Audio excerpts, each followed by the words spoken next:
اللہم صلی علی سیدنا محمد وعلی آلہ القدر اجمعین۔ آج ہم بات کریں گے سورہ انعام ہے، رکوع نمبر 11 ہے اس کی۔ تو یہ مکی صورت ہے اور مکہ میں موجود زمانہ جو حضور صلی اللہ علیہ وسلم کا نبوت کے اعلان کے بعد آخری مراحل میں جو قیام تھا مکہ میں اللہ کے نبی صلی اللہ علیہ وسلم کا، اس ٹائم کی آخری زمانہ کی، مکہ کے آخری زمانہ کی یہ صورت ہے، جب اللہ تعالیٰ اس زمانے میں نازل کر رہا تھا اپنے رب کریم، اپنے نبی کریم صلی اللہ علیہ وسلم پر قرآن، اور تربیت کر رہا تھا اس امت کی بھی اور اللہ کے نبی کی ساتھیوں کی بھی۔ تو اس زمانے کی صورت ہے یہ۔ تو اس کا رکوع نمبر 11 ہے، اور جو چیز مجھے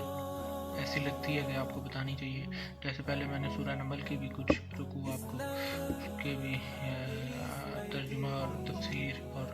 ان کا آسان مطلب آپ کو سمجھانے کی کوشش کی کہ رب تعالیٰ ہماری تربیت کیسے کرتا ہے، کس انداز میں، اور کیا سمجھا رہا ہے ہمیں، یہ کیا پیغام دیتا ہے اس زمانے کے حوالے سے، یا اس ٹائم جو ہم زندگی گزار رہے ہیں اور پریشانیاں اور ایسی چیزیں جو ہمیں گھیرے میں لیے ہوئے ہیں اور ہم گمراہی کی زندگی میں ہیں، تو اس سے نکلنے کے لیے یا اس حوالے سے جو رب تعالیٰ قرآن میں ہمیں پیغام دے رہا ہے یا تربیت کر رہا ہے، وہ میں آپ کو بتانے کی کوشش کر رہا ہوں۔ تو رکوع نمبر 11 ہے، سورہ انعام ہے، ٹھیک ہے، اور مکی صورت ہے۔ وما قدر اللہ حق قدرہ اذ قالوا ما انزل اللہ علی بشر من شیء قل من انزل الکتاب الذی جاء بعد موسیٰ نورا وہدی للناس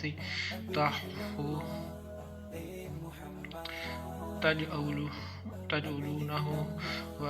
وتیسرونہ وتخفون کثیرا وعلمتم ما لهم انتم ولا آباؤکم قل اللہ ثم ذرہم فی خوضہم یلعبون۔ یہ ایک آیت میں نے پڑھی ہے، اور آگے آپ اس رکوع کو آگے قرآن میں جا کے پڑھ بھی سکتے ہیں، تلاوت بھی کر سکتے ہیں، اور آگے اس کو جو ترجمہ اور تفسیر ہے وہ میں آگے آپ کو بتاتا ہوں پوری۔ اللہ تعالیٰ اس رکوع میں ہمیں کیا پیغام دے رہا ہے اور کیسے کس انداز میں ہماری تربیت کر رہا ہے۔ اور ان لوگوں نے اللہ کی قدر جیسے جاننی چاہیے تھی نہ جانی، جب انہوں نے کہا کہ اللہ نے انسان پر وحی کی۔ اللہ نے انسان پر وحی یا کتاب وغیرہ کچھ بھی نازل نہیں کیا، ٹھیک ہے۔ تو کہو کہ جو کتاب موسیٰ علیہ السلام لے کر آئے تھے اس نے رب نے نازل کیا تھا اسے بھی، ٹھیک ہے۔ تو جو لوگوں کے لیے ہدایت بھی تھی، اور جسے تم نے علیحدہ اوراق پر نقل کر رکھا ہے، ان کے کچھ حصے کو تو ظاہر کرتے ہو اور اکثر کو چھپاتے ہو، اور تم کو وہ باتیں سکھائی گئی جن کو تم نہ جانتے تھے اور نہ تمہارے باپ دادا جانتے تھے، ٹھیک ہے۔ کہہ دو کہ اس کتاب کو اللہ ہی نے نازل کیا تھا، پھر ان کو چھوڑ دو کہ اپنی بیہودہ بکواس میں کھیلتے رہیں، ٹھیک ہے۔ اور ویسی ہی یہ کتاب ہے جسے ہم نے نازل کیا ہے ببرکت، اور پہلی کتابوں کی تصدیق کرتی ہے، ٹھیک ہے۔ رب یہاں پہ اب قرآن کا ذکر کر رہے ہیں کہ اور یہ ویسی ہی یہ کتاب ہے جسے ہم نے نازل کیا ہے ببرکت اور پہلی کتابوں کی تصدیق کرتی ہے، اور جو اس لیے نازل کی گئی ہے کہ تم مکے اور اس کے آس پاس کے لوگوں کو آگاہ کر دو، پیغام دے دو اللہ کے نبی صلی اللہ علیہ وسلم سے، جو اللہ کلام کر رہے ہیں، ٹھیک ہے، بات کر رہے ہیں۔ اور جو لوگ آخرت پر ایمان رکھتے ہیں وہ اس کتاب پر بھی ایمان رکھتے ہیں، اور وہ اپنی نمازوں کی پوری خبر رکھتے ہیں یا نمازوں کی حفاظت کرتے ہیں، جیسے میں نے کل بھی آپ کو نماز کے حوالے سے بتایا کہ نماز کی حفاظت بھی ہوتی ہے اور نماز کو قائم بھی رکھا جاتا ہے، ٹھیک ہے۔ تو نماز پڑھنے کا اور معاملہ ہے، اس کو قائم رکھنے کا معاملہ اور ہے، اور اس کی حفاظت کرنا اور معاملہ ہے۔ تو رب تعالیٰ یہاں پہ دیکھیں وہی بات کر رہے ہیں کہ اور وہ اپنی جو لوگ ایمان رکھتے ہیں وہ اس کتاب پر بھی ایمان رکھتے ہیں، یعنی قرآن پر بھی ایمان رکھتے ہیں، اور وہ اپنی نمازوں کی پوری خبر رکھتے ہیں۔ پوری خبر کا مطلب یہاں جو معنی وہ یہی ہے کہ حفاظت، خبر رکھنا، حفاظت، یا اس کو پہچاننا یا اس پہ نظر رکھنا، ٹھیک ہے، مطلب اس کا پہ کام کرنا یا اس کی جو اللہ کے حکم ہے ان کے مطابق زندگی گزارنا، ٹھیک ہے،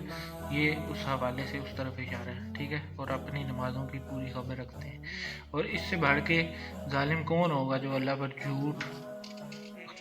باندھے یا یہ کہے کہ مجھ پر وحی آئی ہے اور حالانکہ اس پر کوئی وحی نہ آئی ہو، اور جو ہے کہے کہ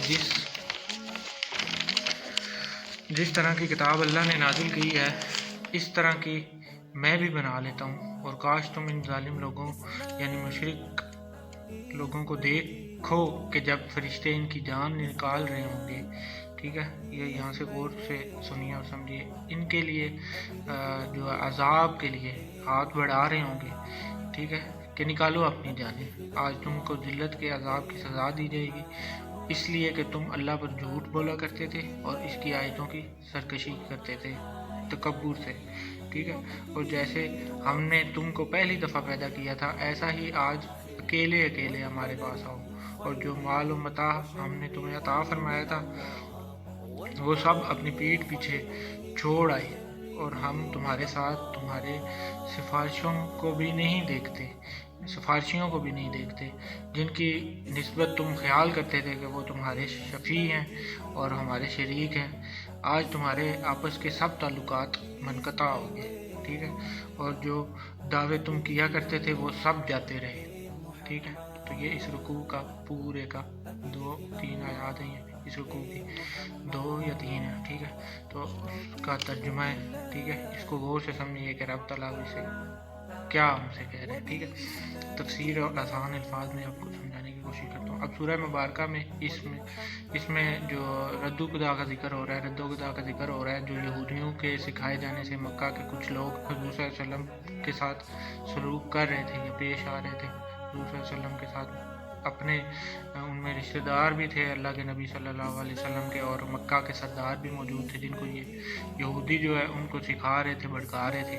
وہ چیزیں رب تعالیٰ ہمیں یہاں پہ بیان کر رہا ہے پہلے، ٹھیک ہے، اور جو ان کے ساتھ سلوک کیا جا رہا تھا اللہ کے نبی صلی اللہ علیہ وسلم کے ساتھ، تو اور جو قریش یا مشرکین جو سلوک کر رہے تھے اور یہودیوں کے سکھائے جانے سے جو کر رہے تھے، ٹھیک ہے۔ اب یہ سورہ بھی مکی صورت ہے اور رب تعالیٰ جب مکہ میں آخری دور کی بات ہو رہی ہے، ٹھیک ہے، سورہ انعام جو مکی صورت یعنی مکہ کے آخری زمانے کی بات ہے یہ، ٹھیک ہے۔ اب ظاہر سی بات ہے جب مکہ میں آخری زمانہ کی بات ہے تو فوراً ہمارے ذہنوں میں خیال آتا ہے ہجرت کے ٹائم کا، ٹھیک ہے، یا قریب کا زمانہ تھا، ٹھیک ہے، مطلب اگر ہم اپنے دین سے تھوڑے بہت جو بچپن سے جڑے آئے ہیں، اور ہر بندہ یا مسلمان عام جوان لڑکا لڑکی بھی ہو یا کوئی بھی ہو جو صرف میٹرک تک کی جس نے تعلیم حاصل کی ہو، بنیادی تعلیم جو ہوتی ہے اسکول میں حاصل کی ہے، اور جو فارمیلٹی کے طور پر جتنا دین ہمیں سکھایا گیا، ٹھیک ہے، اس بنیادی تعلیم میں بھی، اور جو فارمیلٹی پوری کی گئی ہے اس، اور جو نبی کریم صلی اللہ علیہ وسلم کی زندگی اور حیات کے بارے میں آپ نے میں نے جو نہ جان پایا اور یا جان سکے، اگر آپ یاد کرنے کی کوشش کریں تو انشاءاللہ آپ کو یاد آئے گی یہ بات کہ محمد صلی اللہ علیہ وسلم نے جب مکہ میں موجود سرداروں نے اور رشتہ داروں نے جب محمد صلی اللہ علیہ وسلم کو یا اللہ کے نبی کو جو ہے اپنی قریبی جو ان میں رشتہ دار بھی شامل تھے انہوں نے بھی تنگ کیا اور ستایا اللہ کے نبی صلی اللہ علیہ وسلم کو، جن میں ابو جہل ان کے چچا بھی شامل تھے، ٹھیک ہے، تو اللہ کے نبی صلی اللہ علیہ وسلم کو تو رب کے حکم سے جو ہے اب آپ عزت مآب صلی اللہ علیہ وسلم نے ہجرت کی مدینہ منورہ کی طرف، ٹھیک ہے، اللہ کے حکم سے۔ اب یہاں اس دور وقت زمانہ کی بات اللہ تعالیٰ فرما رہے ہیں، ٹھیک ہے، اور بات اپنے محبوب آقا دو جہاں محمد صلی اللہ علیہ وسلم سے رب فرما رہے ہیں، ٹھیک ہے، اور پیچھے کچھ انبیاء یا ابراہیم علیہ السلام اور موسیٰ علیہ السلام کا ذکر فرما کر